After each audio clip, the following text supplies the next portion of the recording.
Jackson Radio Show.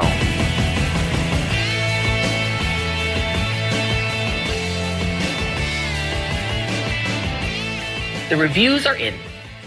And Congressman Nunes's memo was a dud.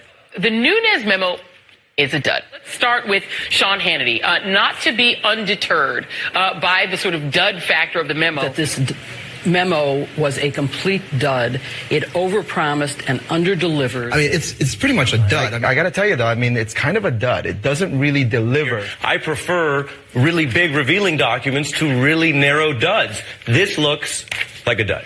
I could tell you from reading this memo and consulting with a wide range of experts, it's a dud. This memo is a dud.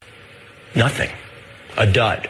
But it is nothing. A nothing burger. And less interesting about this memo is what is in it. It's pretty much a nothing burger. A nothing burger. Quote, dishonest, misleading, partisan nothing burger. The only thing I fear from this memo, because I think it's really been a huge dud. Some of the GOP Tea Party members were out there saying that this is the most vile thing they'd ever seen. And it's a big dud. It's a dud. Unfortunately, it fell flat yesterday, much, I think, to the chagrin of the president. This memo was a complete dud. Everybody knows it was kind of a dud. Even the people in the Republican Party who thought they were going to start some big trial balloon here. Nothing changed. It's almost an embarrassment. Welcome back, everybody. It's been a big dud, and hope that you're enjoying the Kevin Jackson Show. Hopefully it won't be a dud or a big nothing burger. That was a montage of what everybody was saying after the fact. It was a montage of people saying dud, dud, dud, dud, dud, dud, dud, dud, dud, dud, and then they go into nothing burger. It's a big nothing burger. It's a nothing burger. And here's what you have to take from these. And the reason why I'm glad people do these, what do they call them? Something ups, like run ups, but smash ups. The reason they do these is so you understand how coordinated the left is. Ask yourself this question. How could so many people on so many different networks in so many different interviews use the same terminology? Call it a dud. Call it a big nothing burger. Tell people it's no big deal, no big deal. And yet, Adam Schiff comes out and he alludes that because of this memo coming out, by the way, before it came out, he and Nancy Pelosi, it would ruin the FBI. It was a matter of national security. Then it came out. Everybody, it's a big dud. It's a big nothing burger. No, it's no big deal. Let me let you hear what Adam Schiff had to say about this dud, this big nothing burger, and then we'll talk about their response. You know, you talked about this strategy to discredit the Mueller investigation. Is it working? Well, I don't think it's working in the sense that people have a lot of confidence in Bob Mueller.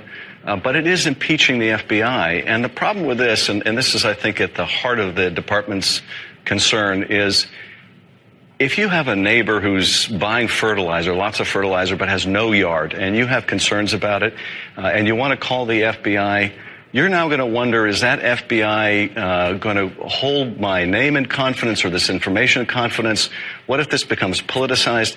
Sources are going to dry up because of what the Republicans on this committee are doing now. There's a compact between our committee and the intelligence community. You give us your deepest held secrets, we will hold them in good confidence. We won't abuse them.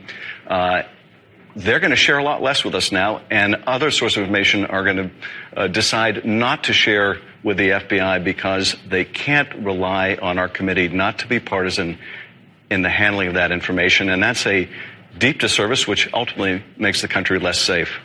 Holy Schiff. Where do I start? That was Adam Schiff. And he was asked by Stephanopoulos, George Stephanopoulos, is this strategy working on Mueller? He says, no, the strategy is not working on Mueller. He didn't mean, is the FBI, the release of the FISA memo, working on Mueller? What he meant to say was the strategy to get Donald Trump to fire Mueller hasn't worked. He says, but it has impeached the FBI. And he's exactly right. The strategy that the FBI employed to try to cheat Donald Trump out of an election and then to commit sedition by trying to get him impeached and essentially lie about the man, it isn't working too well for the FBI. But with Schiff, I got to tell you, this is a very interesting interview. It's so telling on so many levels. The first level is, as I said, strategy not working on Mueller. And he goes, no, it didn't work on Mueller. Now, keep in mind, they're the ones who wanted Mueller fired because they've been touting it out there. We dare Donald Trump to fire him. He better not fire Mueller. If he fires Mueller, all hell could break loose. Okay, Trump says, no problem, I won't fire him. Oh, he might fire him. What will he do if he fires him? I mean, this was literally the discussion, folks. I'm not making it up. Then he says it's impeaching the FBI, which, look, I don't know if the average American is really saying Donald Trump. Are you saying that he planted those messages on Peter Strzok and Lisa Page? Are you saying that the stuff that we uncovered about McCabe that caused him to retire before he gets his 25-year retirement, you think that was made up by Trump? Or do you think the FBI did it? But then I love this part. He says, but if you're impeaching the FBI, if you're impugning them, if you're making them the bad guys, sources will dry up. Will the FBI politicize what we get from them? He says that's what the FBI will worry about, the committee. Will they politicize it? Look, the FBI is supposed to be nonpartisan. They don't. The committee will not politicize anything that isn't written to be politicized. Then he claims sources will dry up.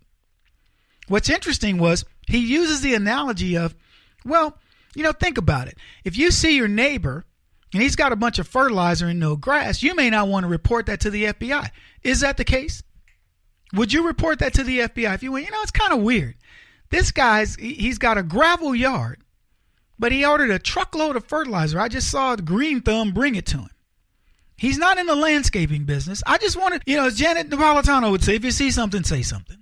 Schiff wants you to believe that the average person isn't going to report anything because they're worried about the FBI. And he uses, of course, the analogy of a Timothy McVeigh bombing of the Oklahoma City building. He didn't use the idea that, hey, if you see a bunch of kind of bearded Middle Eastern looking guys and they're bringing in crates of stuff, they are very standoffish and never say anything to you, you might not report that. He doesn't say that. He doesn't talk about terrorism in the form of those guys. No, he talks about it in the form of Timothy McVeigh type bombing.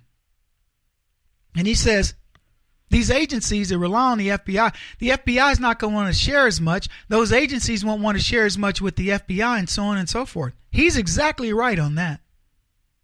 If you were an agency that was trying to be a whistleblower for something Barack Obama did, imagine this. Put it this way. Do you think there are people inside the FBI who saw this and went, this is wrong. This is going very wrong. This is not the right thing to do. And they shut their mouths? Let me ask you this.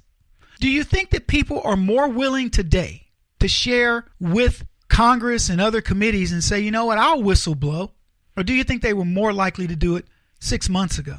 Because I contend they have more power now because of Donald Trump and because of what just happened. He made America much more safe. Schiff knows it.